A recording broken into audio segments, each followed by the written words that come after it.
आपण त्यांना खरबाची बावडी दाखवूया. बावडी म्हणजे विहीर. आमच्याकडे बावडी, हे विहिरीला बावडी म्हणतात.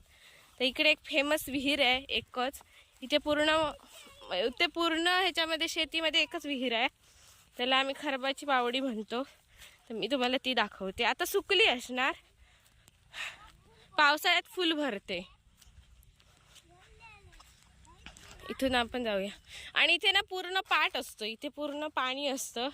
इथे आम्ही मस्तपैकी हे करतो. अरे भरलेली आहे. ओ हे बघा, ही अशी विहीर आहे. इथे कुठेतरी आमचे कोपरे आहेत, मलाच नाही माहिती. आणि जर आपण खोलात गेलो तर तिकडे साप असतात. कसले कसले असतात? कसले? हा झूम करते. हा हे बघा, याच्यामध्ये थोडे मासे पण आहेत. हे बघा, हा हे बघा आले सगळे. दगड टाकला तिकडे आले. छोटे छोटे आहेत मासे. आम्ही इथे ना शेतीत येतो आणि मस्तपैकी मासे वगैरे पकडतो.